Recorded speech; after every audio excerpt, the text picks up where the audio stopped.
votes to leave the European Union. Britain votes to leave the European Union. The United States elects a president who says he'll put America first. Around the world, nationalism is winning elections. Many see this nationalist revival as the great danger of our time, fearing that nationalism will take us back to a more primitive and racist past. But it wasn't long ago that great political figures such as Woodrow Wilson and Teddy Roosevelt, David Ben-Gurion and Mahatma Gandhi, Ronald Reagan and Margaret Thatcher recognized what I call the virtue of nationalism.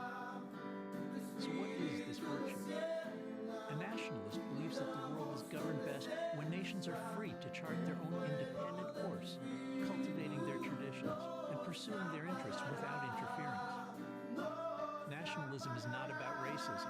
All nations are internally diverse. And it isn't about isolationism. Of course, nations can pursue a variety of different policies in diplomacy and trade. Nationalism is the opposite of imperialism, or globalism, or transnationalism, which are all names for the attempt to bring peace and prosperity to the world by uniting mankind under a single political authority. The debate between nationalists and globalists, then, is over whether we should aspire to a world of many independent nations, or to be one unified superstate, like the Enlightened Federation of the Star Trek movies. A case can be made for both sides of the argument, but for the last 30 years, really since the fall of the Berlin Wall in 1989 and the end of the Soviet Union, the one-world side has been dominant. Today, this is changing, maybe not among elites, but among ordinary citizens, or as they're known in America, the deplorables.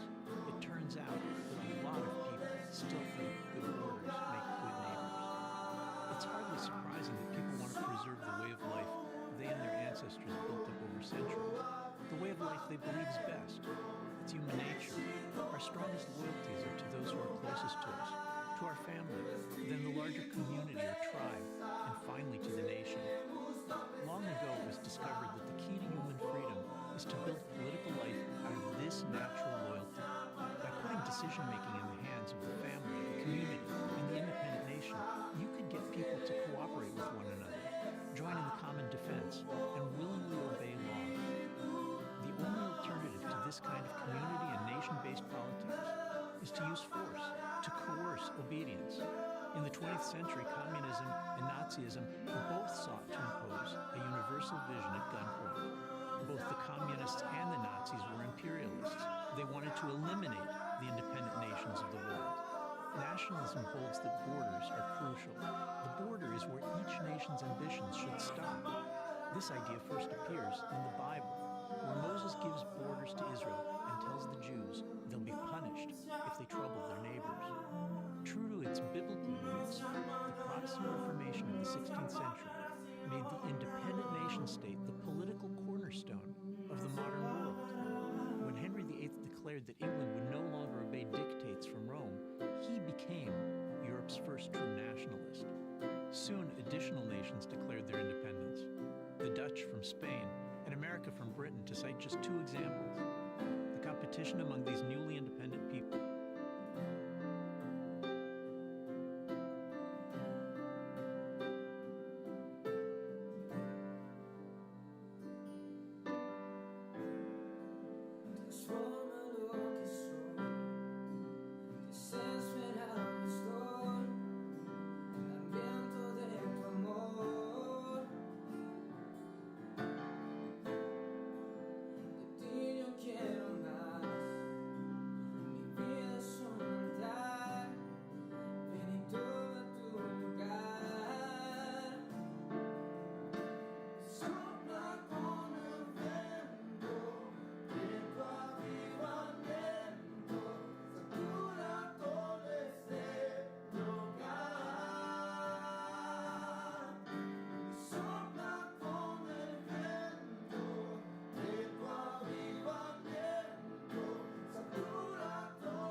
Venho a ti me confessar,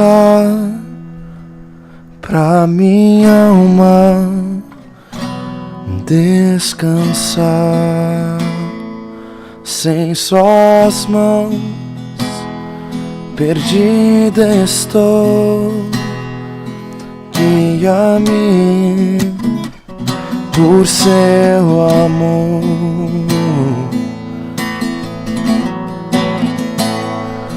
Ó Senhor, de ti preciso mais e mais, preciso, meu defensor, justo e fiel, de ti eu preciso.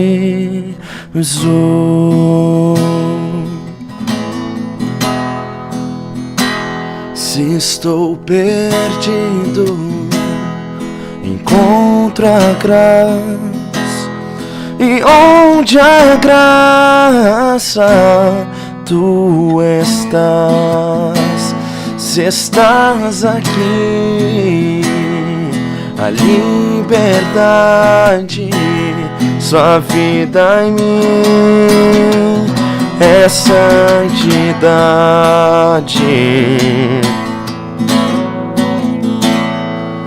Ó Senhor, de ti preciso mais e mais, eu preciso, meu defensor, justo e fiel, de ti eu preciso.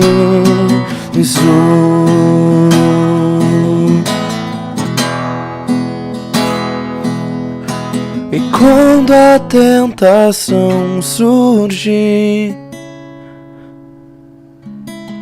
que minha vida cante a ti. E se eu não conseguir mais suportar, seu amor me guardará. Ó Senhor, de ti eu preciso mais e mais, eu preciso, meu defensor, justo e fiel, de ti eu preciso,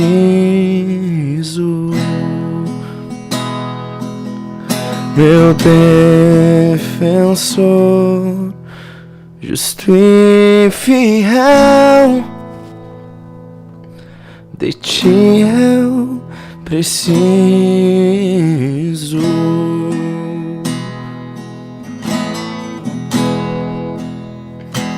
Aleluia. Danos de beber, sacia nuestra sed. Tú nos convocaste, tú nos permitiste. Danos de beber, sacia nuestra sed.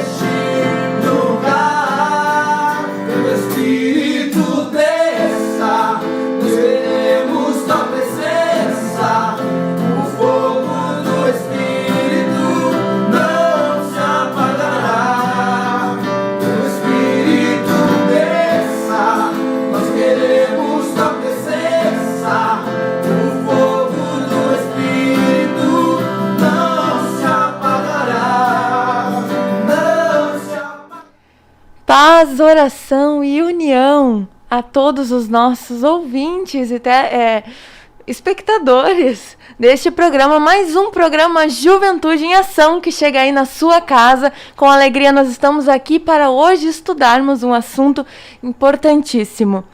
Nós somos parte da Juventude do Ministério Restauração, cuja sede está situada na Avenida Farrapos 312, no bairro Floresta de Porto Alegre, bem próximo à rodoviária. Nós estamos já com os templos abertos, com cultos presenciais, todo sábado, às 19h30, nós temos o culto da Juventude do Ministério Restauração aqui no Templo Sede. Você é o nosso convidado para estar. Nós queremos convidar você a compartilhar o link desta programação. Envie os seus contatos, compartilhe com seus amigos e incentive-os a participarem conosco. Nós queremos ouvi-los, vocês podem comentar aí no chat e nós queremos que todos se sintam à vontade para deixar a sua opinião e a sua experiência em torno do tema que a seguir nós estaremos falando mais detalhadamente. Estou aqui hoje com o irmão Ezequiel Pinheiro. Paz do Senhor, irmão Ezequiel. Paz, Senhor, irmã Isabel. Paz, Senhor, também a todos os nossos participantes dessa noite.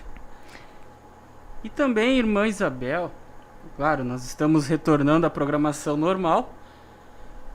Então, nós vamos também passar alguns avisos, ou melhor dizendo, algumas das nossas atividades da juventude da sede. Nós que não iniciamos o ano com tudo, né? Aproveitando principalmente porque foi aberto as igrejas e temos acesso, então, a cultuar juntos. No próximo final de semana, no próximo domingo, dia 24, nós teremos uma consagração da Juventude Sede, juntamente com os nossos irmãos de Cachoeirinha. Ali nós vamos, então, fazer uma consagração na cidade de Cachoeirinha e todos os jovens da sede e de Cachoeirinha, claro, né, estão convidados a participar. Ao longo dessa semana também nós teremos os programas da juventude, assim também como o culto ali no Centro Evangelístico, que é realizado toda segunda-feira, sobre a direção da juventude da sede. Nós temos ali então o nosso irmão Estevão, que é o coordenador do Pilar de Evangelismo e Missão, que está ali organizando jovens para evangelizar, levar a palavra do Senhor ali a todos que estão ali em volta. Terça-feira nós temos o culto de doutrina. Quarta, quinta e sexta nós temos os programas da juventude, que é transmitido a partir das 13h40 até as 12h30. E temos também, nessa semana, irmã Isabel, nós temos a vigília online das moças. Essa que nós temos feito de 15 em 15 dias, juntamente também com a oração no vale para as moças. Nessa semana nós teremos a vigília online para as moças e a oração no vale na sexta-feira para os moços. E sábado nós temos o culto da juventude e domingo então a consagração. Esses são algumas das nossas atividades para a próxima semana. Não perca nenhuma dessas atividades, que Deus tem abençoado vários jovens que têm participado dessas atividades. Temos ouvido alguns testemunhos de irmãos que têm levado a palavra do Senhor, não simplesmente feito por obrigação, mas eles estão levando a palavra de amor a outras pessoas. E isso tem acrescentado a fé neles extremamente, tem ficado gigante. É diferente a forma como eles começaram a falar do evangelho após o evangelismo. Então não perca as oportunidades que Deus está abrindo para nós, a juventude da sede. E também o mês que vem, dia 13 e 14 de fevereiro, nós temos uma grande atividade que envolve todas as regiões de Porto Alegre, que é o acampamento. Primeiro acampamento da juventude. Primeiro acampamento da juventude. A sede está organizando o evento. Então você que é jovem da cidade de Porto Alegre, converse com o seu líder, vê como pode se inscrever, né? Ver qual vai ser a atividade durante esse período, se vai fazer algum evento na sua congregação ou não. Mas se informe, já que você tem essa liberdade, se informe com seu líder e vê se vocês podem, então, participar juntamente conosco ali no primeiro acampamento da juventude. Nós que ainda estamos vendo exatamente, mas acreditamos que dia 13, no primeiro dia, até o nosso superintendente da juventude estará lá, participando conosco. Mas esse daí é meio que um spoiler, né? Estamos ainda a confirmar essa informação. E essas são as nossas atividades para as próximas semanas, né? Irmã Isabel.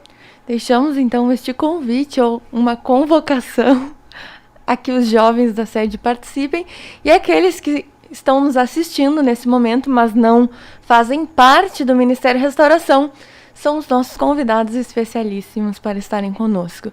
Agora nós gostaríamos de informar aqueles que talvez ainda não estejam assim pensando, mas o que vão falar hoje? Pois o nosso tema desta noite é globalismo. O que é o globalismo? O que significa esta palavra? Quem são as pessoas? O que pretendem as mentes que encabeçam este movimento atualmente? Então nós analisaremos no cenário mundial os movimentos que têm levado ao globalismo, partindo de explicação do que é o globalismo, a sua contraposição ao nacionalismo, e traremos aqui nesta noite dados, compartilharemos com vocês vídeos. Então nós pedimos que vocês fiquem atentos. Antes de convidar a entrarem os nossos irmãos, nosso irmão Bruno Beltrame, presbítero Bruno Beltrame, líder da juventude da sede, bacharel em Relações Internacionais, e nossa irmã Rebeca Machado, que é estudante do tema. Nós, antes de convidá-los a entrar, nós pedimos mais uma vez que você envie o link desta programação. Nós vemos que o globalismo, o tema que nós trataremos, ele reflete esse movimento que está acontecendo no mundo, reflete no mundo espiritual. Algo está acontecendo no mundo espiritual. Um movimento forte no mundo secular que nós analisaremos hoje. Os fatos que nos circundam são reflexo de algo que está acontecendo no mundo espiritual. Portanto, nos acompanhe, envie o link desta programação para os seus contatos e incentive o seu amigo a se informar e entender um pouco mais a respeito deste tema. Eu convido a irmã Denise para botar a vinheta, enquanto os nossos irmãos Bruno Beltrame e Rebeca Machado tomam este lugar para iniciarmos a tratar mais detalhadamente sobre este tema. Apagará.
Glória a Deus. Então, nós estamos aqui com o nosso líder, o irmão e presbítero Bruno Beltrame, e também a irmã Rebeca Machado, onde iremos então fazer os comentários e falar um pouco mais sobre o globalismo.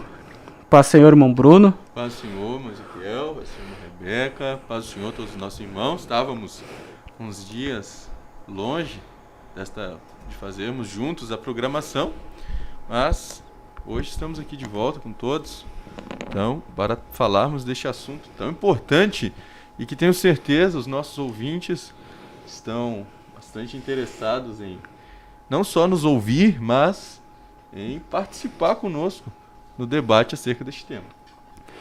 Paz, Senhor, irmã Rebeca. Paz do Senhor, irmão Ezequiel. Vamos então começar então a falar sobre esse tema. Primeira pergunta que normalmente quem olha esse tema faz: o que é o globalismo? Muito bem, muito bem. Todos estão me ouvindo bem? Então? Sim? Então tá. Para a gente falar de globalismo, Ezequiel, até porque para algumas pessoas globalismo é como uma teoria conspiratória, né?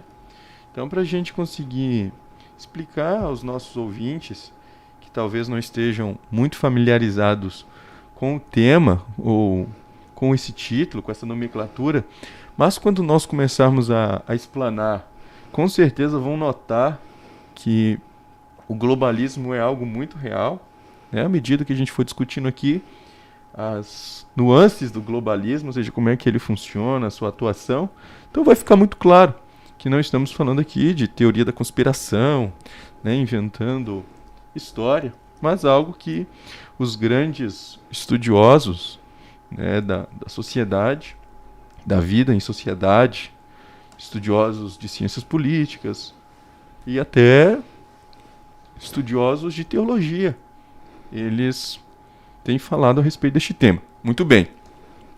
Para introduzir então este assunto, eu penso que a gente precisa começar falando do que é nacionalismo, até que a gente consiga chegar então no que é globalismo.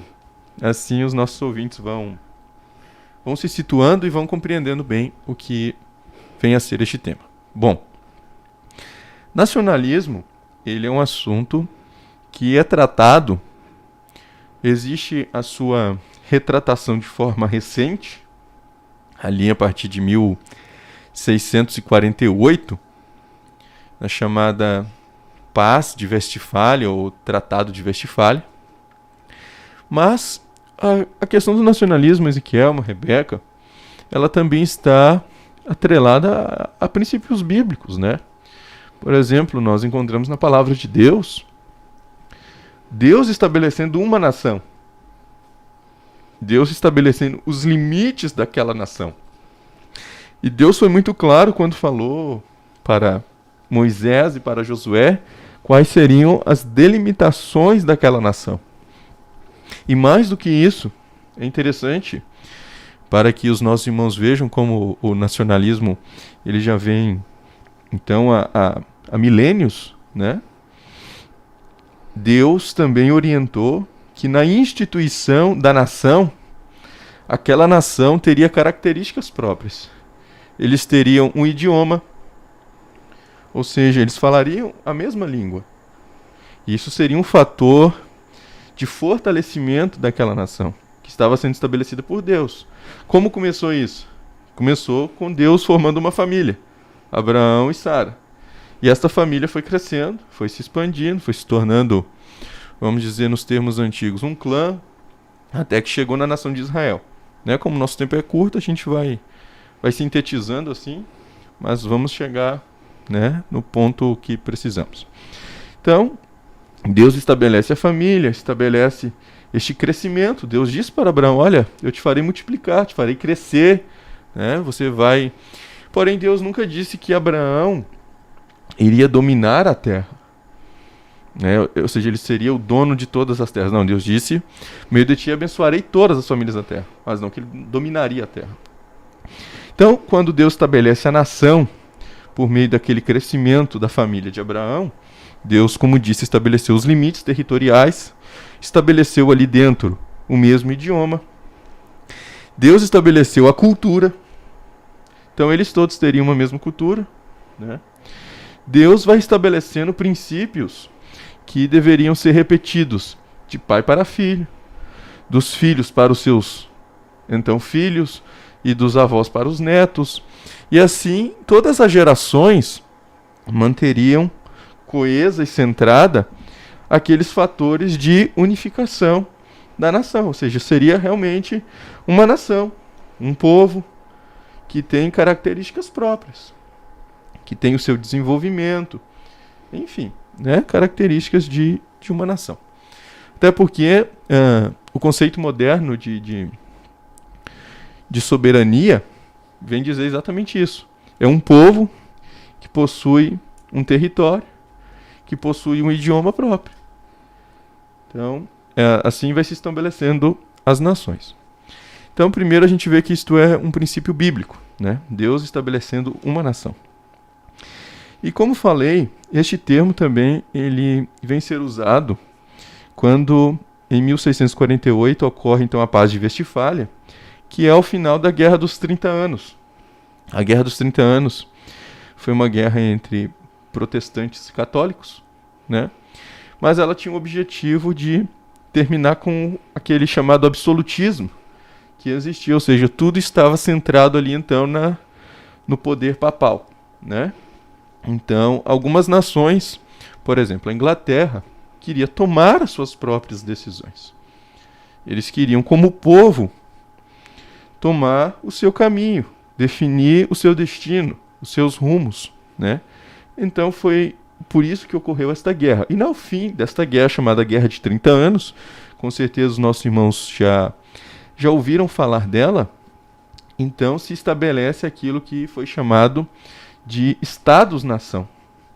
E começa a partir daí, então, florescer por diversos países esse sentimento nacionalista, ou seja, eu pertenço a um povo, e este povo a quem eu pertenço tem características próprias. E este povo vive com o objetivo de se desenvolver, de crescer, mas, ao mesmo tempo que este povo, ele pensa, vamos dizer assim, em si, pensa no seu bem-estar, ele também não pensa em subjugar os demais, porque os demais também, como povo, vão definir o seu destino, né? Vão tomar as suas decisões. Então isso que é chamado de nacionalismo. Como a gente estava falando, na palavra de Deus, também não era permitido que Israel invadisse os outros territórios para além dos limites que Deus determinou. Então Deus disse, olha, quando vocês passarem pela terra dos filhos, e aí ele diz o nome do povo, olha, ali vocês não têm lugar. Então vocês não vão invadir, vocês não vão dominar. Eram pessoas que não estavam servindo a Deus. Mas Deus disse que Israel não invadisse ali, porque ali não fazia parte dos limites de Deus para a nação. Então este paralelo entre o Antigo Testamento e este conceito de nações-estados, de soberania atual, que é o que eu expliquei, né? Esta territorialidade, este conceito de unificação do povo em busca de um objetivo comum, mas que respeita o espaço de outra nação, é o que nós chamamos de nacionalismo. Não sei se estou conseguindo expor aos irmãos de forma clara esse ponto. E, irmão Bruno, e quais são, digamos, como foi-se então se formando uma sociedade até chegar a um conjunto grande de pessoas, formando então uma nacionalidade? O senhor poderia dizer quais são os pilares, ou pelo menos dizer alguns dos pilares que são importantes para se manter então esse conjunto de pessoas dentro daquela região? Claro. Os pilares, né? O principal deles, ou melhor, existem dois principais, né? Vamos dizer, a família e a religião. Essa religião, existe a parte estritamente espiritual e existe aquilo que vai envolver um pouco da cultura das pessoas, a partir inclusive da sua religião, né? Então existe a parte espiritual, esta relação com com Deus, né, nós que cremos em Deus, e também o conceito de família. Isto agrega força àquela sociedade, àquele grupo de pessoas. Faz com que eles se fortaleçam, consigam se estruturar, se manter e se desenvolver. Né? A partir daí vai vir as outras ramificações, desenvolvimento, pesquisa, ciência. Tudo isso aí é importante. Mas o que mantém os pilares de uma sociedade estão fundamentados tanto na questão da família quanto na questão da religião. Agora veja, mas aqui é uma coisa interessante. Eu expliquei aqui o que seria nacionalismo para chegar no globalismo. Por quê? Porque também existe paralelo ali, irmão Ezequiel, irmã Rebeca. E se vocês quiserem fazer complementos, por favor, fiquem à vontade, tá? A gente está aqui para conversar juntos, né? Então, o que acontece? Desde também dos tempos bíblicos existia um outro modelo, vamos dizer assim, de estabelecimento da sociedade. Não era só o nacionalismo que existia. Existia aquele fator ou aquele modelo chamado imperialista.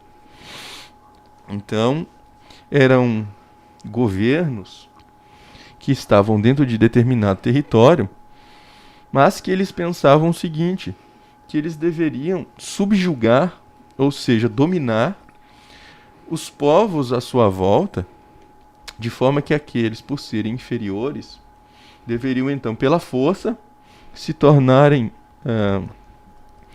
nos tempos antigos, escravos, né? Hoje não tem essa questão da escravidão, mas existem formas de serventia, onde nações acabam se tornando completamente entregues ao domínio de outra, economicamente, não consegue se desenvolver, né? Politicamente, não consegue tomar decisões próprias. Então isso, irmão Ezequiel, era o chamado, desde o Antigo Testamento, de imperialismo. Então a gente conhece ali o Império Egípcio, a gente conhece o Império Assírio, tivemos o Império Babilônico, que inclusive dominou Israel. Depois caiu a Babilônia, veio o Império Medo-Persa. Depois do Império Medo-Persa veio o Império Grego, ali com Alexandre o Grande. Qual era o objetivo de Alexandre o Grande? Era dominar o mundo conhecido. Naquele tempo não se conhecia a totalidade da parte terrestre, né? Então não se conhecia ainda todos os continentes. Mas eles dominavam o mundo conhecido deles. Então por isso eram chamados de império. A gente lê ali no livro de Esther, por exemplo, as 127 províncias do rei Assuero. Imaginem o domínio que ele tinha. E aí naquelas cartas de Nabucodonosor na Babilônia, nas cartas de Artaxerxes, né, de Dário, ali na Bíblia mesmo a gente lê, olha, eles diziam povos de todas as línguas, tribos, né? Por quê? Porque eles estavam dominando aqueles povos. Então, quem pertencia a uma outra nação perdia a sua liberdade, perdia o direito de definir os rumos da sua vida, por vezes perdia o direito da sua própria religião. Por exemplo, quando Sadraque, Mesaque e Abednego, ou Ananias, Misael e Azarias, eles estavam na Babilônia, quais foram as ordens de Nabucodonosor? Exatamente aquilo que o irmão me perguntou. Nabucodonosor procurou destruir esses fatores que fazem forte um povo. Então Nabucodonosor queria ensinar aqueles jovens a sua cultura, a língua dos caldeus, a cultura dos caldeus, a alimentação própria dos caldeus, o estilo de vida dos caldeus, a ciência dos caldeus, tudo isso para que eles abrissem mão daquilo que lhes vinculava ao povo de Deus, ao povo de Israel, para fazer parte desse domínio babilônico. Então esse sentimento imperialista ele era muito forte.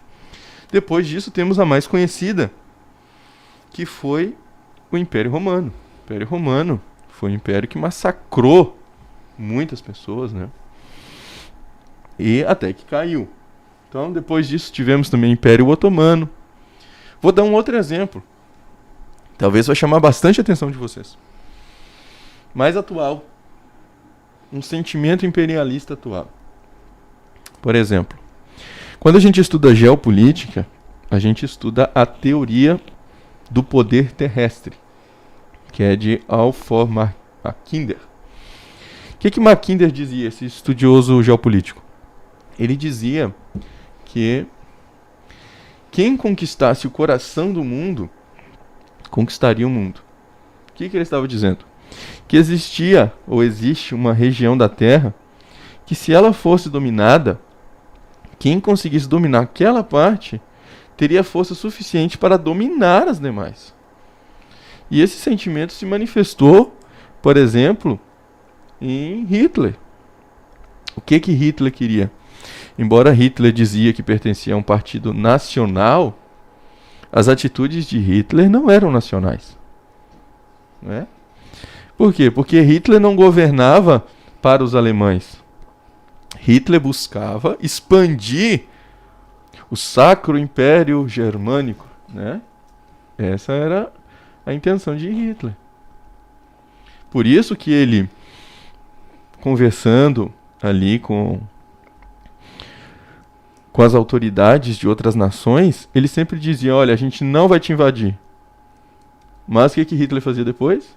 Invadia. Invadiu a Polônia, invadiu a Áustria. Ele fez aquele pacto Ribbentrop-Molotov, né, com a Rússia, e depois ele rompeu. E por fim ele invadiu a Rússia, que foi onde ele acabou se dando mal, né? O frio russo acabou prejudicando o exército de Hitler. Então, perderam a guerra por isso. Mas veja, Hitler tentou invadir exatamente esta região, que é a chamada região eurasiana, lá pelo leste europeu e o norte da Ásia, porque ele acreditava nessa teoria. Quem dominasse aquilo ali, aquela região, dominaria o mundo. Então, como eu estava dizendo, embora ele manifestasse um suposto sentimento nacionalista, ele não estava pensando na Alemanha para a Alemanha. Ele estava pensando na Alemanha em subjugar os povos. A Alemanha ser a senhora do mundo. Esta era a intenção dele. Então, quando isso aconteceu, nós vimos ali, claro, um sentimento imperialista. Vocês estão conseguindo perceber a diferença entre nacionalismo e imperialismo, a Rebeca, o Ezequiel?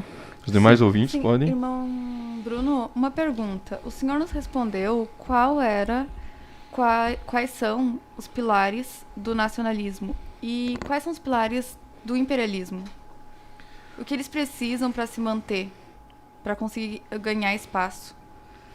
O imperialismo, pelo que a gente percebe, ele age procurando destruir estes valores de outras sociedades, ao passo que ele também mantém forte os seus.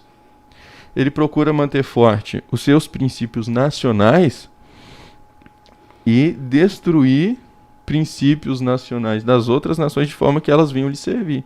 E isso não é só, vamos dizer, pela força bélica, mas também economicamente, também culturalmente. E assim acabam invadindo e dominando.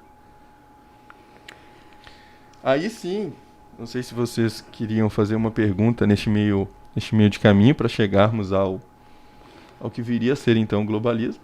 Se tiverem, a gente pode tentar responder.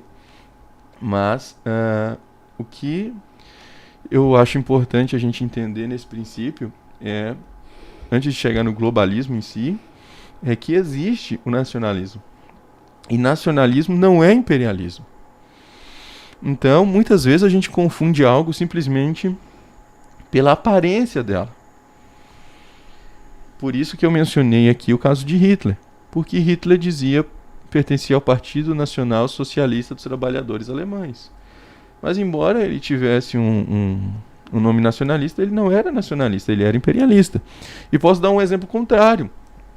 O nome do Japão, né, é Império do Japão. Mas o Japão já teve características imperialistas? Teve. Mas hoje, embora ele mantenha esse nome, ele não tem características imperialistas.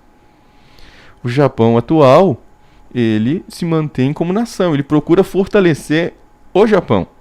Ele procura cuidar dos interesses do Japão para o Japão, sem dominar países à volta, como já tentou no passado, né? Por isso que os Estados Unidos acabaram bombardeando, enfim, detalhes que a gente não vai se envolver no momento. Mas o que eu quero dizer é que o nome somente, ele não esclarece todas as coisas, ou melhor, a nomenclatura, por vezes ela não esclarece. Então a gente tem que entender bem quais são as características. Por isso vocês perguntaram muito bem, né? O que diferencia uma coisa da outra. Sim. Porque quando a gente olha as características, a funcionalidade, como atua, como age, a gente consegue perceber bem, então, o que é. Por exemplo, não vamos entrar aqui no mérito, porque não é o assunto. Mas Jesus disse que se conhece um cristão como? Não é apenas pelo rótulo de cristão, mas pelo fruto. Então ele diz, olha, pelos frutos conhecereis. Então Jesus foi claro, vocês não podem olhar apenas, é claro, é óbvio que a gente deve se manifestar como cristão. Mas não basta dizer que é cristão, tem que agir como cristão. Então, é até um princípio bíblico isso. Sim. Olhar, né, Jesus disse, pelos frutos, olhar os frutos. Então quando a gente olha os frutos, a gente percebe o que é nacionalismo e o que é imperialismo. Tanto a questão de ter a fé e as obras, né? Não simplesmente dizer algo, mas também tem que ter aquilo que se torna não simplesmente visível a sua fé, aquilo que você fica dizendo, mas tocável, palpável, as suas atitudes. Porque isso acaba se tornando, se tem fé e não tem obras, acaba se tornando uma máscara. Que é exatamente o que esses povos faziam, quem era tão imperialista, né? Acabam criando máscaras para confundir o povo. Exatamente. E uma coisa interessante, a irmã Rebeca perguntou características do imperialismo, né? Quando a antiga União das Repúblicas Socialistas Soviética tentava exatamente expandir esse domínio, porque a máxima de Marx é trabalhadores do mundo inteiro, levantai-vos, né? E tomai o poder. Essa era o vamos dizer assim, o grito de guerra, né? Que Karl Marx havia proclamado. Mas como é que Marx também procurava destruir as bases para estabelecer o governo comunista? Dizendo que a religião era o ópio do povo. Por quê? O que fortalecia a nação? É exatamente a religião. Né? Então, quando se destrói as bases, se ataca a família, se ataca a religião, o imperialismo, o sentimento imperialista, ele consegue então avançar. Então, olha, agora a religião é como ópio. Serve apenas para fazer com que o ópio naquele tempo era utilizado para quem sentia muita dor, né? Então a pessoa ficava meio aérea e esquecia da dor. Então a religião está servindo para enganar as pessoas. Ao invés delas acordarem para os problemas sociais, elas ficam pensando em Deus e não fazem o que tem que fazer. Então a gente ataca a religião e as pessoas vão dar ouvidos ao que estamos falando, que era o chamado materialismo dialético, que a gente falou naquele programa sobre comunismo. Quem não assistiu pode assistir, a gente não vai deter os detalhes neste momento. Claro este ponto? Sim. Então, estou à disposição de vocês. Acho que já podemos partir para o assunto globalismo. O que é o globalismo e qual a diferença entre globalismo e globalização, que nós vemos uma confusão muito grande hoje em dia, né? Entre globalismo e globalização, que são coisas distintas. Muito bem. Eu estou até com um pouquinho de dificuldade de falar, soltou o fio do meu aparelho e ele está machucando a minha boca enquanto eu falo, mas vamos em frente. Vai dar tudo certo. Globalismo. Bem, a gente explicou então o que é imperialismo, explicamos o que é nacionalismo. E globalismo, diferentemente desses termos anteriores, ele não é tão antigo. Porque imperialismo e nacionalismo, como disse, são termos milenares, né? Remonta aos tempos bíblicos. Agora, globalismo não. Globalismo é um termo que surgiu no século XX e está em alta agora no século XXI. Mas começou-se a abordar este assunto ali pelo século XX. Bom, primeira coisa, irmã Rebeca, que eu acho que a gente tem que explicar então, a gente está tentando dizer o que não é globalismo, né? A gente aprendeu numa revista na escola bíblica que tem aqui na igreja, O Cristão e o Mundo, que primeiro a gente diz o que não é o mundo, para depois saber o que é mundo, né? Então eu estou dizendo que não é globalismo, para que aí a gente vai fazendo a eliminação daquilo que a gente poderia achar que é e não é. Então, globalismo não é nacionalismo. Já expliquei, imperialismo tem alguma relação, a gente vai ver daqui a pouco, imperialismo e globalismo. Mas eu quero dizer uma outra coisa que globalismo não é. Globalismo não é globalização. Isso tem que ser claro para quem estuda tanto geopolítica quanto para quem estuda mercado, economia. Globalismo é uma coisa, globalização é outra. Bom, o que é globalização? Globalização. Globalização é este processo, é o fluxo de transações econômicas, comerciais, entre nações, entre povos. Ou seja, existe ali no estudo de economia conceitos que aquele que produz em excedente, ele comercializa, ele faz as trocas com aquele que produz o que ele não tem e também tem excedente, né? Este é uma parte do estudo de economia. Então, a globalização tem a ver exatamente com a parte econômica, com as relações comerciais, com as relações econômicas, onde nós podemos negociar entre nós três. Cada um de nós, na hora de negociar, nós vamos olhar, claro, aquilo que nos interessa. Então eu vou olhar o que é bom para mim, eu vou olhar o que é bom para o senhor, a Rebeca vai olhar o que é bom para ela. Mas nós, ao mesmo tempo que vamos estar buscando o nosso bem, o bem de cada um, nós, nessas relações, vamos prezar também por não destruir o outro. É uma relação de comércio. Então cada um respeita o espaço do outro. E aí a gente vai chegar a algum momento em um acordo.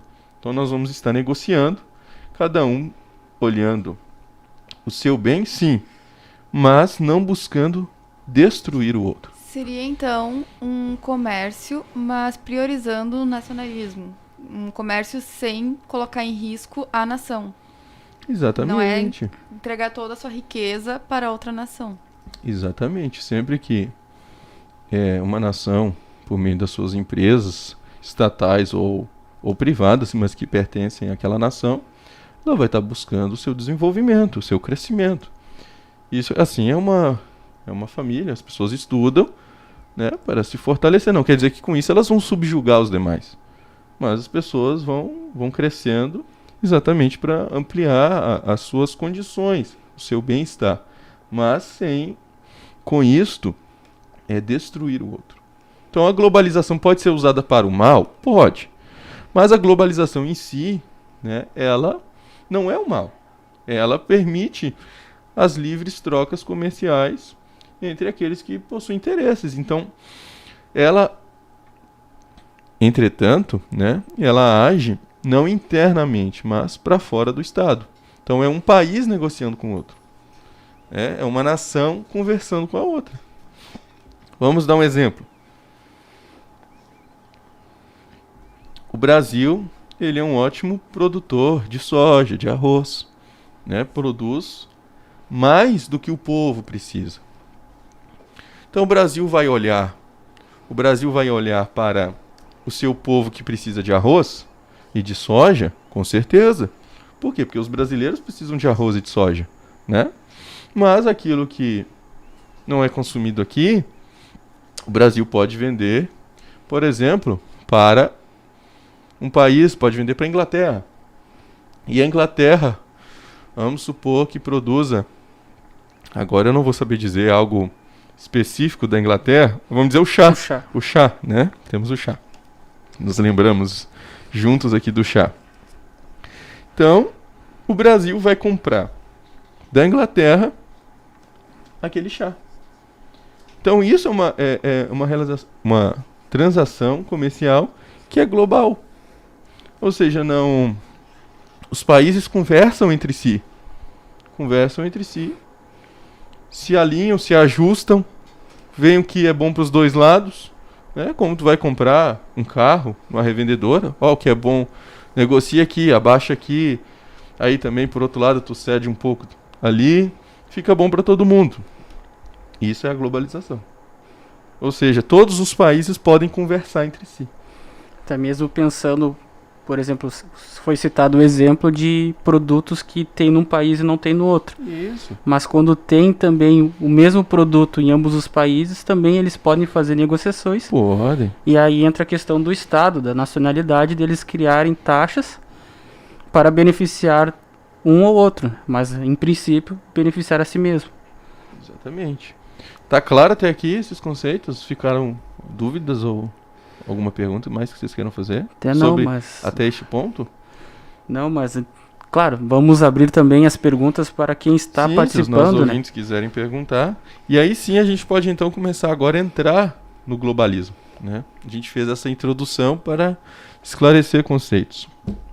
Bom, então chegamos enfim no globalismo. Chegamos no globalismo. O que é o globalismo? O globalismo, ele é até uma ideologia, né? Como é que essa ideologia funciona? Essa ideologia, ela ensina o seguinte, que todos esses valores que a gente falou até agora de nacionalismo, até de globalização, eles devem, de alguma maneira, servir a interesses de pessoas que, em tese, elas estão mais preparadas para administrar não a sua vida, a sua família, nem para administrar uma nação, é para administrar o mundo inteiro. Então o globalismo é quando pessoas que se acham, se sentem tão acima dos demais e possuem poder econômico, elas buscam então administrar toda a sociedade. Então o que tem que acontecer? Deve deixar de existir soberania. Deve deixar de existir soberania. E assim, todas as nações elas vão estar ligadas a estas entidades superiores que vão dizer como tem que ser a sociedade. E isso não só nas relações econômicas, mas em todas as formas. E aí sim, a gente vai entrar num grande debate sobre isso. Como é que eles agem? Né? A gente vai falar daqui a pouquinho de ideologia de gênero, aborto, coisas que estão acontecendo hoje. As chamadas grandes empresas de tecnologia. Mas isso daqui a pouquinho a gente vai falar, porque antes eu gostaria de mostrar um vídeo. Um vídeo de um autor, eu trouxe o livro dele aqui. Ele é um judeu. O nome dele é Yoram Hazony. É um livro excelente. Vou tentar tirar aqui para que fique bem visível. Chamado A Virtude do Nacionalismo. Eu estou lendo esse livro. E nós conseguimos um videozinho onde ele vai dar em síntese, o que ele explica neste livro, para que você veja o que de fato é o nacionalismo que eu expus. Então eu vou pedir à nossa equipe técnica que lance e a gente já volta para tratar os detalhes do globalismo. Britain votes to leave the European Union. Britain votes to leave the European Union. The United States elects a president who says he'll put America first. Around the world, nationalism is winning elections. Many see this nationalist revival as the great danger of our time, Sim. fearing that nationalism will take us back to a more primitive and racist past. But it wasn't long ago that great political figures such as Woodrow Wilson and Teddy Roosevelt, David Ben-Gurion and Mahatma Gandhi, Ronald Reagan and Margaret Thatcher recognized what I call the virtue of nationalism. So what is this virtue? A nationalist believes that the world is governed best when nations are free to chart their own independent course, cultivating their traditions and pursuing their interests without interference. Nationalism is not about racism. All nations are internally diverse. And it isn't about isolationism. Of course, nations can pursue a variety of different policies in diplomacy and trade. Nationalism is the opposite of imperialism, or globalism, or transnationalism, which are all names for the attempt to bring peace and prosperity to the world by uniting mankind under a single political authority. The debate between nationalists and globalists, then, is over whether we should aspire to a world of many independent nations, or to be one unified superstate, like the Enlightened Federation of the Star Trek movies. A case can be made for both sides of the argument, but for the last 30 years, really since the fall of the Berlin Wall in 1989 and the end of the Soviet Union, the one world side has been dominant. Today, this is changing, maybe not among elites, but among ordinary citizens, or as they're known in America, the deplorables. It turns out that a lot of people still think good borders make good neighbors. It's hardly surprising that people want to preserve the way of life they and their ancestors built up over centuries, the way of life they believe is best. It's human nature. Our strongest loyalties are to those who are closest to us, to our family, then the larger community or tribe, and finally to the nation. Long ago it was discovered that the key to human freedom is to build political life out of this natural loyalty. By putting decision-making in the hands of the family, the community, and the independent nation, you could get people to cooperate with one another, join in the common defense, and willingly obey laws. The only alternative to this kind of community and nation-based politics is to use force, to coerce obedience. In the 20th century, communism and Nazism both sought to impose a universal vision at gunpoint. Both the communists and the Nazis were imperialists. They wanted to eliminate the independent nations of the world. Nationalism holds that borders are crucial. The border is where each nation's ambitions should stop. This idea first appears in the Bible, where Moses gives borders to Israel and tells the Jews they'll be punished if they trouble their neighbors. True to its biblical roots, the Protestant Reformation of the 16th century made the independent nation-state the political cornerstone of the modern world. When Henry VIII declared that England would no longer obey dictates from Rome, he became Europe's first true nationalist. Soon, additional nations declared their independence, the Dutch from Spain and America from Britain, to cite just two examples. The competition among these newly independent peoples led to an explosion of innovation, bringing unprecedented progress in science, industry, and government. For nearly 400 years, the principle of national independence served as the foundation for a better, freer world. But World War I and World War II changed everything. Traumatized by these catastrophic conflicts, many now seek comfort in a simplistic narrative, ceaselessly repeated, that nationalism caused 2 world wars and the Holocaust. But this is one of the great untruths of our time. Adolf Hitler was no nationalist. He was an imperialist. If his ambitions had been limited to ruling Germans, it would have been terrible for Germany. But the French, the British, the Russians, and everyone else would have been spared a world war. Sadly, European elites learned the wrong lesson, believing that independent nations are inherently dangerous. Better, they reasoned, that all countries should live under one government. In 1992, this vision gave birth to the European Union. British Prime Minister Margaret Thatcher hated the idea. She didn't want the bureaucrats in Brussels making decisions for Brits in Birmingham. But in the utopian 1990s, Britain thought it was better to dump Thatcher and go with Brussels. It's the spirit of Margaret Thatcher, and indeed of Henry VIII, that reasserted itself in Britain's vote for independence from Europe in June 2016. Donald Trump tapped into the same spirit of nationalism 5 months later in November 2016. Nationalism is making a comeback. If you care about freedom, you should hope it succeeds. I'm Yoram Chazoni, author of The Virtue of Nationalism for Prager University.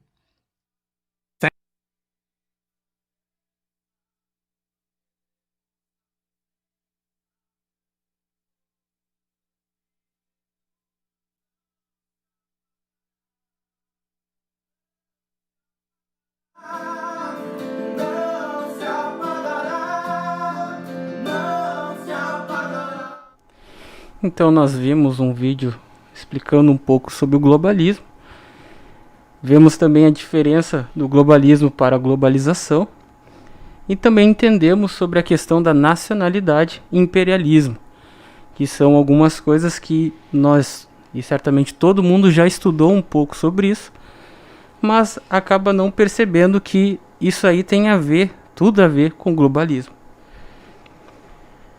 Nós vemos também, entendemos, através da explicação do irmão Bruno, que o globalismo ele age com o seu viés através do imperialismo, impondo então as suas leis, as suas crenças em cima das outras nações. E também o irmão Bruno comentou sobre o que tem acontecido ao longo da história do mundo, alguns países, alguns povos que agem também como nações e também como impérios, impondo as suas leis e tentando doutrinar, destruir a sua cultura, destruir então as suas leis, destruir a família e a religião, que são os dois pilares que regem então uma nação. Irmão Bruno, para que possamos entender, né, um pouco melhor sobre isso, porque nós vemos ao longo da história, principalmente, que é algo que é muito estudado nas escolas, que é a Segunda Guerra Mundial. Após a Segunda Guerra Mundial, então, houve a Guerra Fria, e ali então se destacou dois métodos de economia, né, que é o capitalismo e o socialismo. E olhando tudo isso, vendo e sabendo como é que cada um funciona, nós podemos dizer qual seria o método econômico que acaba se tornando de forma nacionalista e outro imperialista. Muito bem. Eu gostaria de responder voltando um pouquinho. Eu gosto de retornar para explicar. Quando acabou a Primeira Guerra Mundial, dizia-se que o que causou a Primeira Guerra foi o nacionalismo, né? Quando a gente vai estudar mais a fundo, a gente vai ver que não era bem nacionalismo, mas sim esse sentimento imperialista. Então, quando termina a Primeira Guerra, o que o Woodrow Wilson, né, o que ele vai estabelecer? A chamada Liga das Nações, né? Tem aqueles 14 pontos de Wilson, né? A gente aprende isso a partir, acho que ali da 5ª série, a gente começa a estudar um pouquinho sobre isso, né? E vai estudando. A Liga das Nações, ela já se torna, vamos dizer assim, o experimento do que mais tarde vai se desenrolar na força do globalismo, né? Porque o globalismo, ele tem um alvo, aquilo que a gente vai chamar de nova ordem mundial, né? Mas daqui a pouquinho a gente vai falar disso. Então, com a Liga das Nações, eles visavam impedir a guerra entre estados europeus. Porém, ficou muito claro que aquele movimento criado, né, aquela liga criada, ela não conseguiu impedir. Então tivemos a Segunda Guerra Mundial. E matou muito mais que a Primeira. Quando acaba a Segunda Guerra Mundial, aí aniquila-se a Liga das Nações e se cria agora a Organização das Nações Unidas. É uma Liga das Nações aperfeiçoada e que tinha o mesmo objetivo. Porque o que passou-se a dizer? Que o nacionalismo era o problema da humanidade. E o nacionalismo está ligado ao que mesmo? A família e a religião. Então, o que foi atacado a partir de então? A religião, a família e o nacionalismo. Porém, a gente já explicou que o que causou as guerras não foi a religião. Ou melhor, não foi a religião. E também não foi o nacionalismo. A religião pode causar guerras? Até pode. A gente tem a Jihad Islâmica, né? Até pode, mas a religião por si ela não tem este foco. Então, a guerra de independência dos Estados Unidos foi por religião? Não foi. Não foi. A guerra do Paraguai foi por religião? Não foi. Primeira Guerra Mundial foi por religião? Não foi. Segunda Guerra foi por religião? Não foi. Mas passa a ser atacado. Então, quando se levanta a Organização das Nações Unidas, o que é que eles entendem? Que os estados têm que abrir mão de parte da sua soberania para que estes iluminados digam como tem que ser a sociedade. Então eu vou abrir mão de parte do meu território, de como eu administro esse território, para ouvir o que estas pessoas que não são eleitas, porque quem elege quem administra a ONU? Não é o povo.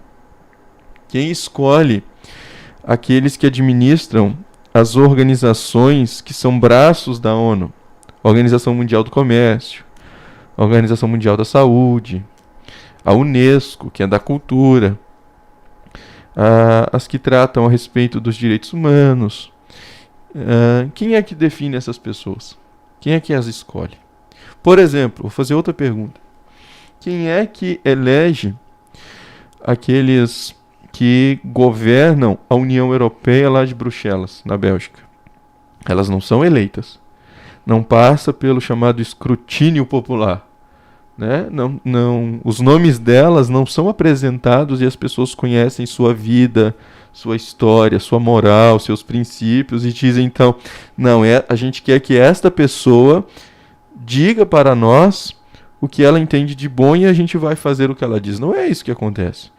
Então, a partir da ONU, mas que começou lá com a Liga das Nações, os estados vão abrindo mão desta autonomia para se sujeitar a este corpo global que não se sabe quem e como são eleitos, são empossados, mas que aquilo que dizem, então, se torna incontestável.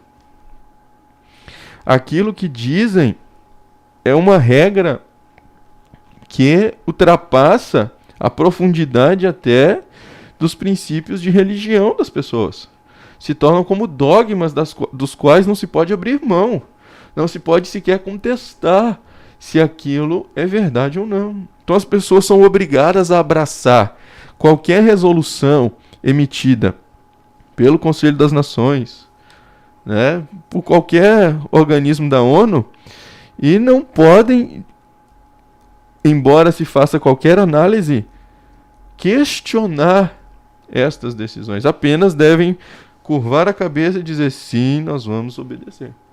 Ou seja, quando isto acontece, não se está mais num processo de globalização, mas num processo de domínio global de pessoas que não se sabe quem são. A União Europeia, como disse, ela não chegou ainda no estágio mais avançado, mas ela caminha para isso. E por esta razão é que a Inglaterra, que tem tão forte princípios nacionalistas, né, embora hoje haja uma certa divisão do povo, mas ela decidiu, na sua maioria, sair da União Europeia. Por que que a Inglaterra decidiu sair da União Europeia? Exatamente porque ela quer dizer para si mesma como deve ser a sua vida. Ela quer decidir a sua história.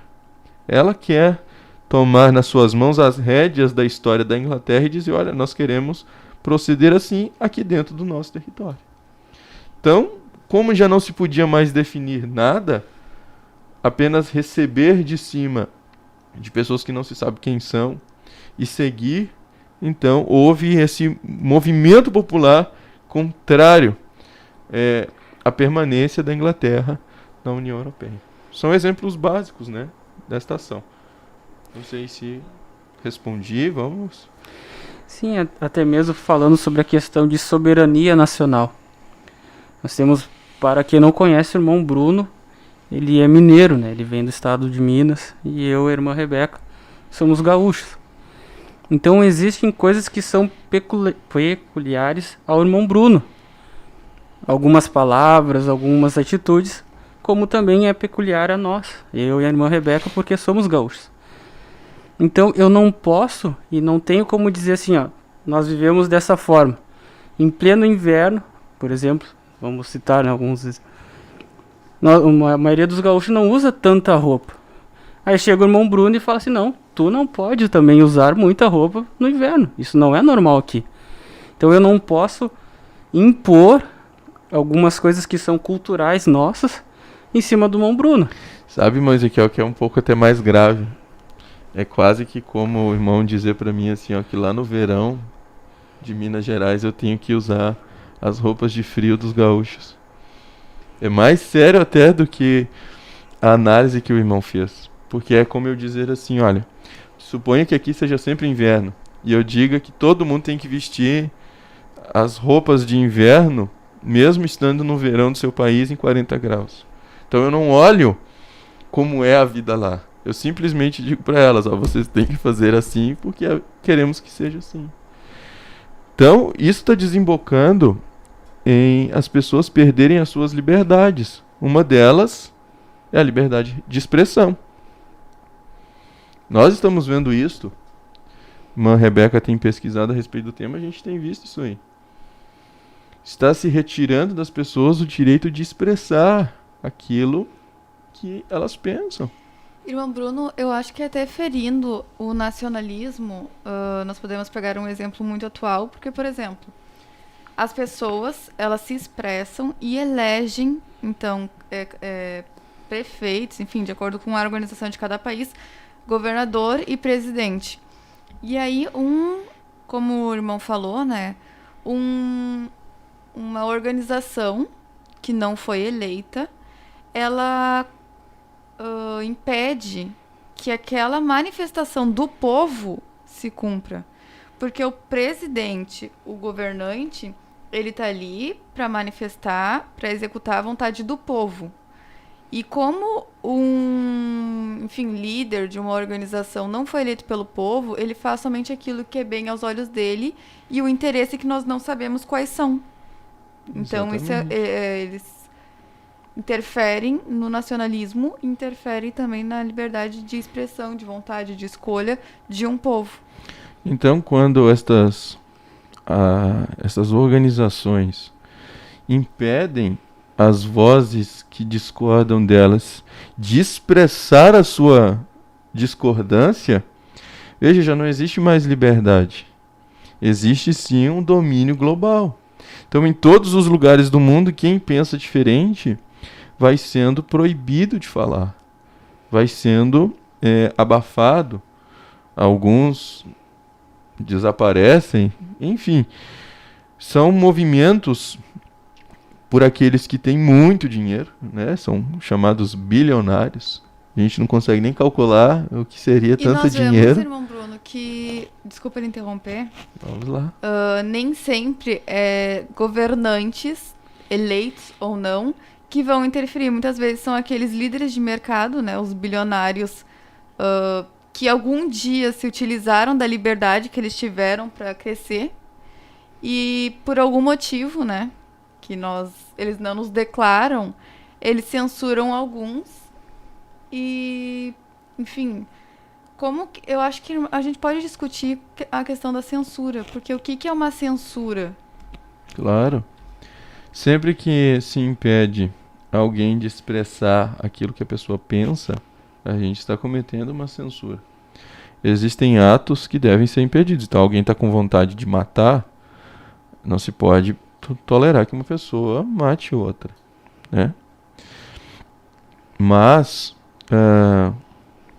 as expressões das pessoas, elas vão ser, conforme o lugar, julgadas ou não. Mas não se pode impedir a pessoa de expressar o que ela pensa. Isso faz parte da liberdade do indivíduo, a sua expressão. Então, quando alguém discorda e se volta contra ela, então está tolendo aquilo que de mais peculiar tem a pessoa. É o seu direito de expressão. Inclusive, o pastor falou sobre isso. Acho que a irmã Rebeca tem algo para... Antes eu gostaria de ler com os irmãos um texto que o pastor Humberto escreveu há um tempo atrás. Mas antes de ler esse texto, se tiver tempo, né, pra gente ler depois, eu gostaria de fazer uma pergunta. Qual o interesse através da censura, como através da censura vão implantar o globalismo? Como que esse esquema se dá? O globalismo ele já está sendo implantado, né? Exatamente. Ele já está sendo implantado. O globalismo não é algo para o futuro, ele já está acontecendo. Vamos a outros exemplos. Quando a gente conversava sobre ideologia de gênero, aí tem... Por que há um movimento mundial a respeito da ideologia de gênero?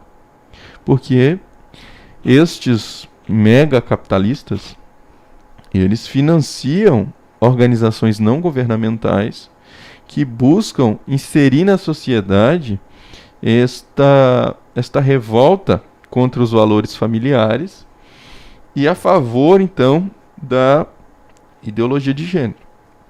E mais, além de querer impor a ideologia de gênero, então, para crianças, e aí a gente vê os governos muitas vezes autorizando isso, por quê? Porque vem lá de cima. E aí eles não olham quem é que falou, que estudo é. Então, mesmo não sendo de fato científico, a ideologia de gênero sendo só uma teoria, não existe nenhuma comprovação a respeito dela, simplesmente porque uma organização acima das nações decidiu que este conteúdo deve ser ensinado desde a infância, que menino não nasce menino, que menina não nasce menina, então isso vai simplesmente sendo implantado. E aí a gente vai agravando isso no direito de expressão, Rebeca, quando, por exemplo, se quer mudar os pronomes. Então não se pode usar o pronome com a terminação o para se referir àquilo que é masculino, no caso de pessoas, os homens, e o a para as mulheres. Então não é a Rebeca, aí seria... Ele seria o... eu nem sei dizer bem como é que coloca aquelas... Elo. Ou seja, quando se estabelece isso como uma coisa obrigatória, está tirando a liberdade das pessoas expressarem aquilo que elas são. Então eu estou calando as pessoas e por uma força de cima para baixo estou obrigando elas a aceitarem aquilo que elas discordam sem poder discutir, sem poder eleger alguém que atenda o anseio da população, porque a população, na maior parte, ela é a favor destes valores. E mesmo sendo a sua maioria a favor dos valores judaico-cristãos, elas não são honradas na sua expressão de querer o seu país assim. Então, um país cristão está sendo proibido de ter valores cristãos. É uma coisa quase louca. Então, entendem como essas forças vêm de cima para baixo, obrigando as pessoas a aceitarem diferente do que elas querem? É como aquele caso de querer obrigar um mineiro lá debaixo de 40 graus a vestir roupa de frio gaúcha. É um absurdo. Posso dar uma voltando pro tema censura, eu tô batendo, irmãos, no tema censura, porque são assuntos, né, das últimas semanas. Está acontecendo muita censura e nós, inclusive, não sabemos como reagir, como nos posicionar referente a isso. E através do que o irmão falou, se eu estiver errado, ou o senhor me corrige, a censura, ela é importante porque, por exemplo, no caso da ideologia de gênero, eles querem implantar a ideologia de gênero, mas para que eles possam implantar, não pode ter a voz divergente. Porque a voz divergente pode levantar uma revolta, enfim, pode dividir a sociedade, que é o que eles tanto criticam, né? A divisão da sociedade entre aqueles que apoiam e que não apoiam, que é uma coisa muito natural. Eu divirjo de você, nós debatemos, talvez você vai me convencer, ou eu vou convencer você com os meus argumentos, ou nós não vamos pensar igual, mas vamos continuar convivendo. E eles não querem isso, eles querem que nós dois passemos a pensar aquilo que eles querem que a gente pense. Não é o que tu pensa ou o que eu penso, é o que eles pensam. Então eles não querem que haja esse diálogo, é isso que me parece. E por isso eles acabam censurando. Vamos ver um exemplo claro disso, Rebeca, é que a gente está no programa de jovens, né? Então querem ver como isso acontece, claro? Quantos de vocês estão na universidade? Se pudesse manifestar aí no chat. Quantos de vocês estão na universidade?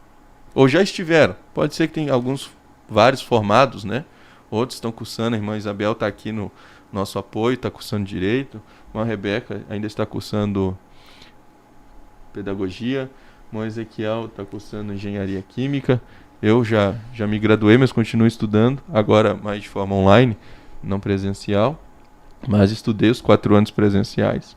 Vocês podem me dizer, a voz que defende os valores cristãos, ela é aberta no espaço universitário?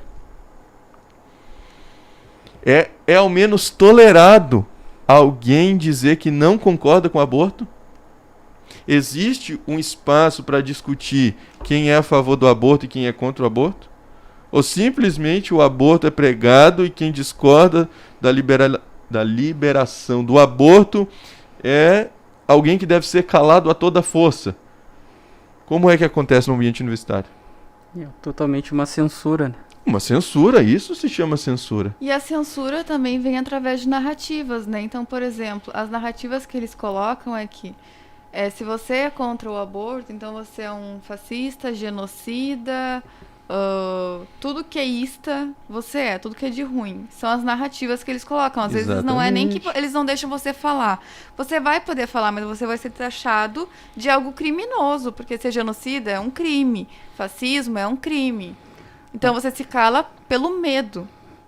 Até Quantos, mesmo... quer ver, Ezequiel? Salve ali, desculpa ali interromper.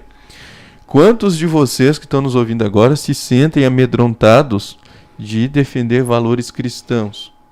Porque o cristianismo ele é massacrado. E você se sente tão oprimido, que você se amedronta de dizer que é cristão, que defende esses valores, porque você sabe que vai ser excluído de todo o grupo da classe, vão te olhar diferente. E por vezes, para tentar não sofrer, você se sente pressionado a não falar nada. Isso é a censura que estamos vendo. Sim, até mesmo, irmão Bruno, para entrar na faculdade, a gente passa por exames, né? No caso, o vestibular. E os meus professores de redação, ele já falava a seguinte coisa. Quando for fazer a redação, não use termos bíblicos.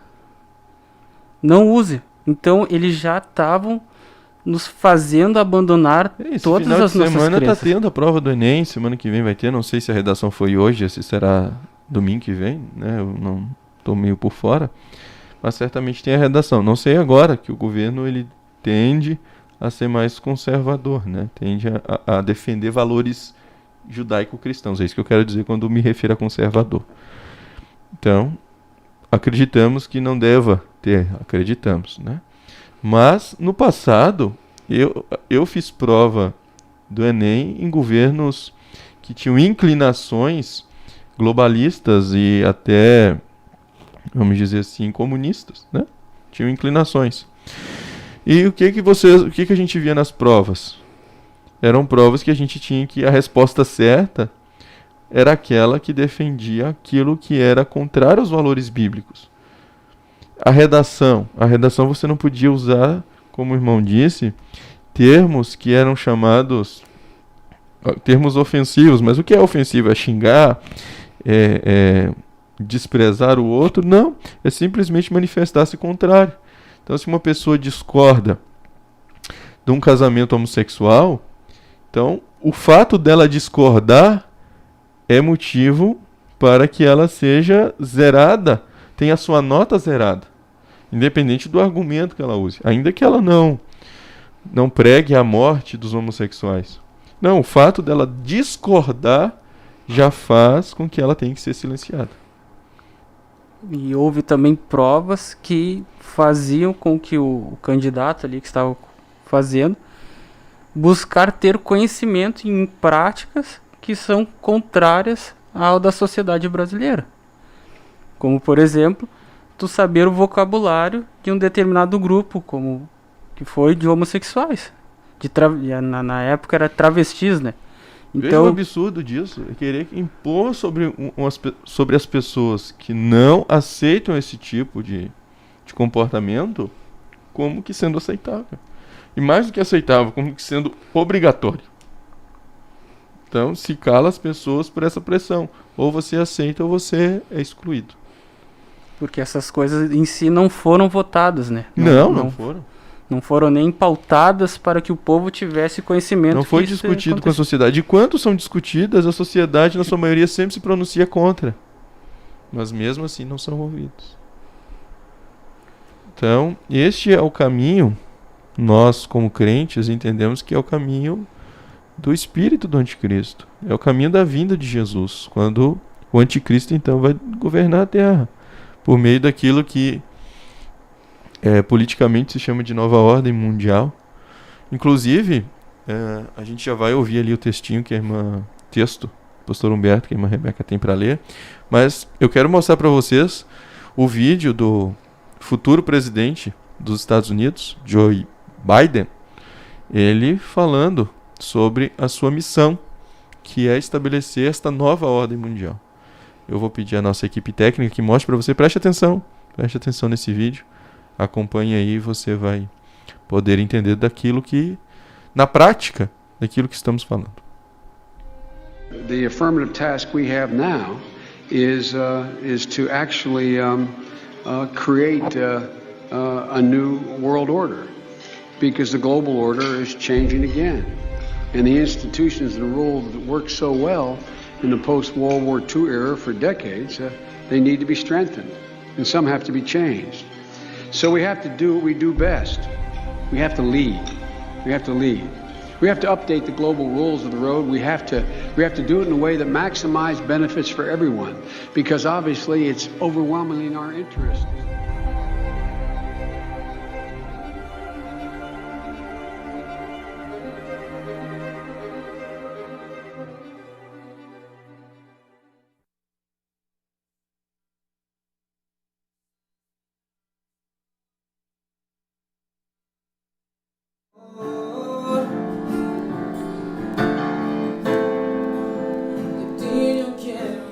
Então aí está um trecho do que o futuro presidente dos Estados Unidos falou. Vamos sair da era das trevas, né?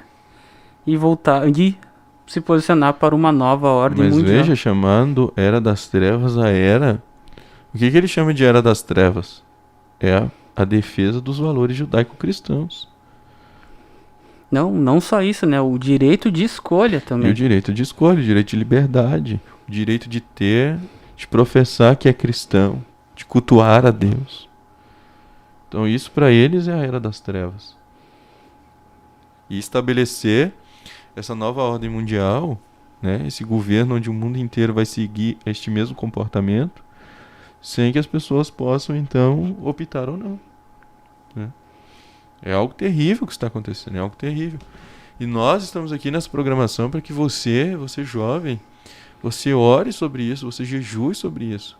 Nós temos há vários programas, irmã Rebeca, irmã Ezequiel, falando de temas assim, procurando esclarecer os jovens que nós precisamos nos posicionar como cristãos, até mesmo na sociedade. Nós não podemos ter medo de dizer que somos crentes e defender os valores da palavra de Deus. E essa questão de se posicionar é a gente não ter medo de ocupar cargos que são importantes.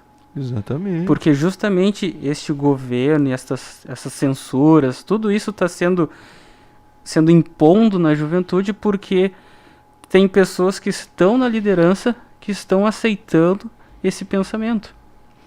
Então, se no momento que a igreja começar a buscar a avançar, não somente espiritualmente, mas também social na sociedade, nós conseguiremos então lutar com forças contra isso daí. Muito bem. Vamos ouvir agora, mas aqui, ó, esse trechinho do texto do pastor Humberto, porque depois a gente quer falar sobre, eu gostaria de falar com vocês discutirem aqui comigo sobre essas empresas de tecnologia.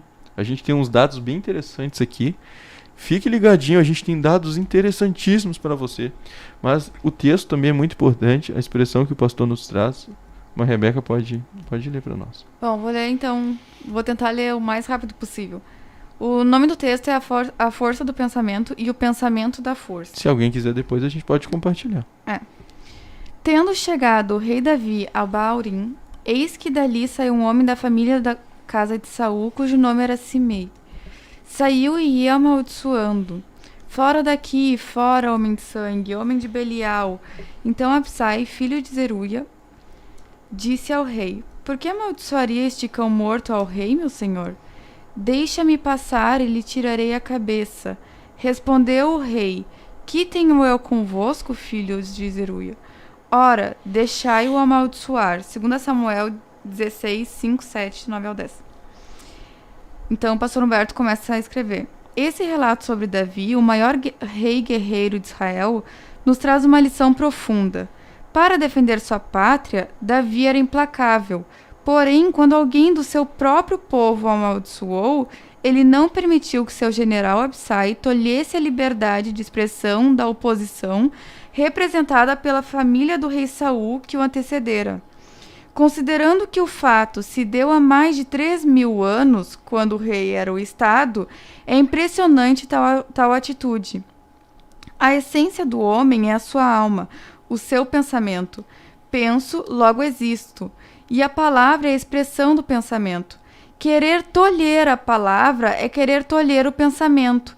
E tolher o pensamento é matar a essência de um homem. Ao pensamento, e por conseguinte à palavra, somente se deve opor outro pensamento, jamais à força. Evidentemente que nem todo pensamento pode ser transformado em ação, na medida em que essa ação, segundo o conceito vigente, pode causar dano à esfera individual dos demais ou mesmo a toda a sociedade. Portanto, tolher a ação, sim. Tolher o pensamento e a expressão, nunca. Por mais abominável que possa parecer um pensamento e sua expressão verbal, aquela é a manifestação daquela alma, é a expressão do ser. Negar a palavra é negar o direito à existência. Porém, ao longo da história, a experiência humana tem andado na contramão do rei Davi. A ideia de que o pensamento certo pode calar pela força o pensamento errado é a mãe da intolerância e a avó das atrocidades. Há poucos dias, um militar declarou que não se arrependia por ter torturado no episódio de 1964. Seria esse homem mau? Intolerante, sim. Mau, não sei. Quem é irremediavelmente má é a ideia de que, para defender o que eu ou a sociedade em determinado momento achou que é o bem, possa calar quem pensa diferente. Quando alguém acha que ser bom é calar o mal, transforma-se em um monstro a serviço do bem. Uma sociedade só pode progredir com solidez e estabilidade mediante a força do pensamento e da palavra. Todo atalho pela força, ainda que leve ao ponto que o argumento iria levar, é traumático e, além de não se sustentar, abre brecha para que, no futuro, outros atalhos de força sejam tomados para pontos que não serão bons. Como Davi tinha o general Absai, filho de Zeruia, temos em nosso interior um quê de intolerância que nos leva a querer calar quem pensa errado. Não seria melhor dizermos como Davi: que tenho eu contigo, filho de Zeruia?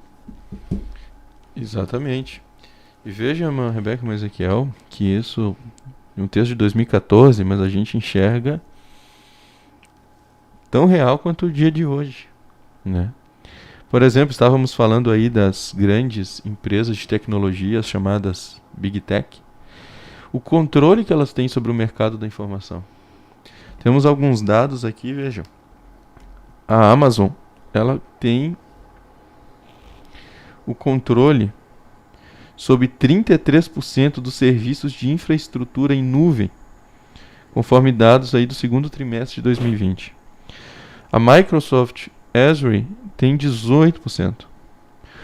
O Google Cloud tem 9%. Então veja, só essas empresas aí, elas controlam praticamente 60% do mercado. Quando isso acontece e elas decidem que alguém não pode expressar, manifestar a sua alma, né, a expressão da sua alma, como é que as pessoas vão se expressar então? Então alguém pode dizer, mas a empresa é delas. Sim, mas como criar outra forma de expressão?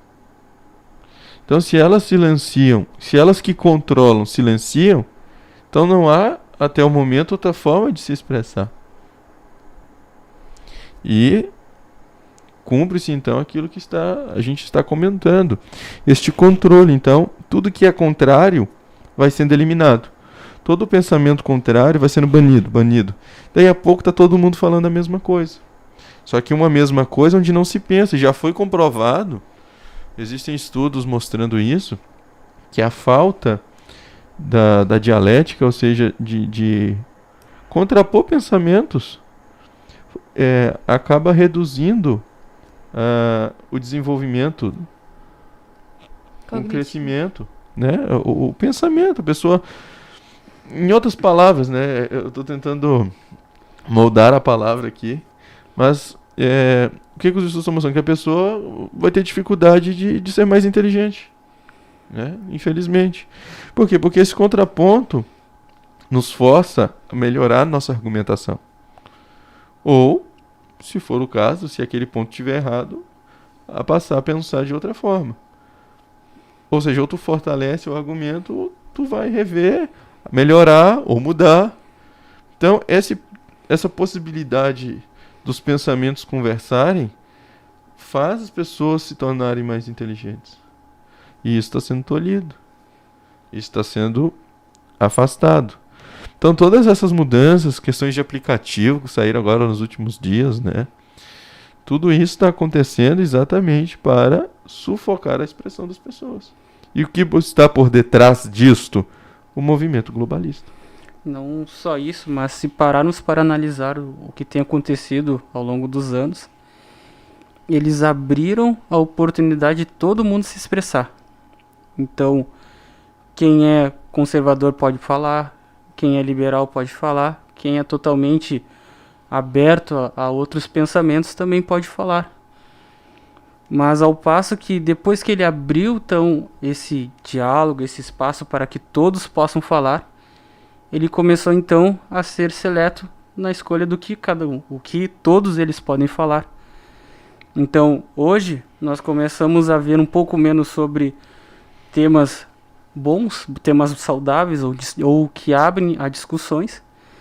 E as pessoas estão falando mais sobre o que? Ideologia de gênero, falando mais sobre a questão de pensamentos marxismos, políticas, o politicamente correto. Esse é o politicamente correto. O que é o politicamente correto? É todo mundo ter que falar a mesma coisa e ninguém poder pensar diferente. Então, às vezes, alguém pode achar, o politicamente correto é a 8ª maravilha do mundo. Não! O politicamente correto é exatamente quando eu sufoco alguém que pensa diferente. O politicamente correto é justamente um imperialismo. Veja, parece que é uma nova legislação, né? É a legislação das Big Techs. Elas legislam praticamente um país inteiro, porque hoje muita coisa se dá através e mais do que um país inteiro, é quase que o mundo. É o mundo inteiro. O mundo inteiro. Por isso que é o globalismo. Censuram nos Estados Unidos, censuram no Brasil, censuram em todos os lugares. E é uma justiça que não tem lógica, né? Porque, por exemplo, um presidente dos Estados Unidos, um presidente democrático, né, digamos assim, a favor da democracia, não de um regime totalitário, ele é censurado porque ele pedia paz. Mas um ditador que fala que tem que varrer Israel do mapa tem seu perfil conservado. Exatamente. Então não há lógica nisso. Ou seja, varrer Israel do mapa, para quem pensa que Israel é um mal... Isso não é discurso de ódio, não é politicamente correto. Exatamente, foi aquilo que a gente já discutiu em outros programas, né? Sim. Então essa força do globalismo, por isso que globalismo não tem nada a ver com globalização. A globalização são essas livres trocas entre as pessoas, vão estabelecendo seus limites, suas leis, né? A legislação que corresponde para que se mantenha aí o bem-estar de todos, mas o globalismo não. E o globalismo ele atinge a parte econômica. Só que ele atinge a parte política, ele atinge a vida social, ele domina e controla todos os âmbitos da vida da pessoa, sem que ela possa então contestar, sem que ela possa ter o direito de viver de forma diferente. E tudo isso, a gente está a poucos minutos, né, do encerramento do programa. A gente está trazendo para que você busque conhecer mais. Por exemplo, existem outros dados aqui que a gente pode trazer. Os principais hoje para comprar a gente tem praticamente 2 bandeiras, né, com os cartões. Se essas 2 bandeiras de cartões que dominam a quase totalidade do mercado decidem censurar quem se manifestar de forma diferente, como é que nós vamos comprar? Vocês já pensaram nisso? Então eu não vou dizer aqui o nome das bandeiras, vocês sabem quais são, né? Mas se essas 2 bandeiras decidem dizer assim, olha, pessoas que se pronunciam nas mídias de comunicação com tais pensamentos, a gente vai banir elas. Não pode mais usar cartão. Como é que vai ser? Então veja, vai se cumprindo a palavra de Deus. Que quem não aceitar a marca da besta, não compra, não vende, não faz nada. Porque é o controle das grandes empresas de tecnologia, é o controle dos bancos, é o controle de todo o mercado. Eles dominam tudo. E depois de dominar tudo, eles dizem como tem que ser. Nós não estamos aqui fazendo um juízo de valor a respeito de normas sanitárias, mas veja, existem contestações a respeito de algumas coisas que foram emitidas, até porque elas foram contraditórias, né? Ora se dizia que tal coisa era o correto, tal método era o correto, depois se dizia que era outro, exatamente o oposto, e que antes se falava que deveria ser evitado. E todo mundo tinha que seguir, sem contestar.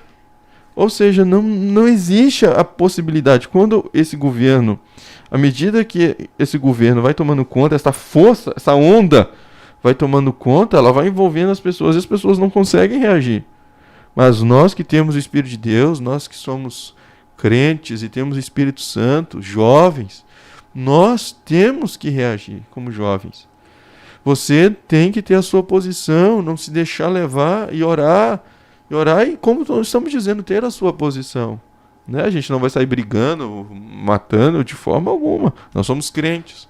Mas nós temos a nossa posição e vamos lutar por ela. E uma coisa... Pode falar. Pode falar. Nós temos só 3 minutinhos, vamos lá. Vai. E uma coisa interessante, que todos nós como jovens que buscamos a vontade de Deus, que lemos a Bíblia para entender o que Deus tem para o seu povo. Alguns programas atrás, nós falamos sobre a história de Esther. Que ela é exatamente o posicionamento que a Esther teve, é o que a gente pode ter hoje, buscar ter. Exatamente. Porque, fazer alguma coisa. Sim. Por exemplo, nós ali, lendo o chat, nós vemos e comentamos também sobre a questão de censura. E a Esther ali também estava sob uma situação de censura. Ela não poderia falar com o rei para livrar o seu povo. Então o que a Esther fez? Ela foi para oração. Vamos jejuar. Vamos orar e buscar uma direção de Deus para que Deus venha livrar quem? O seu povo. Aleluia. E depois foi ter com o rei. E sim. Deus agiu. E é isso que nós, como crente, temos que fazer. Não podemos simplesmente nos jogar em cavernas, ficar com medo do que vai acontecer. Não. Vamos encarar. Não vamos ter medo, porque o medo é justamente o que o inimigo usa para nos aprisionar. Exatamente. Mas quem é que está conosco? Quem é que peleja por nós? Qual é o lema que Deus deu para nossos líderes da juventude? Deus na frente. Deus na frente. Aleluia. Glória a Deus. E é uma coisa que a gente tem usado, junto com o lema que Deus deu para uma direção para a juventude da sede, é: com Deus na frente, nenhum jovem se perderá. Amém. E é isso que nós temos que ter em mente. Se Deus está na nossa frente, guiando os nossos passos, ninguém vai se perder. E olha, irmão Ezequiel, só para finalizar, a gente tem segundinhos. Que as pessoas compreendam o que é o globalismo e por isso o vejam como é então a ação do espírito do anticristo e não aceitem nada do que ele faz nas suas vidas, nas suas famílias. Este é o nosso foco. Chegamos ao fim, né? Agradecemos a todos pela oportunidade de estar aqui. Que Deus abençoe vocês. Domingo que vem, se Deus permitir, estaremos juntos. Que o Senhor te abençoe. Vamos nos despedir dizendo, vamos despedir meio rápido, mas é que passou os nossos minutinhos, tá bem? Deus abençoe todos vocês. Compartilhe, deixe o seu like, passe para mais pessoas esta mensagem. Vamos dizer juntos? Paz, Paz, oração oração e e união. união. Deus abençoe. Em nome de Jesus.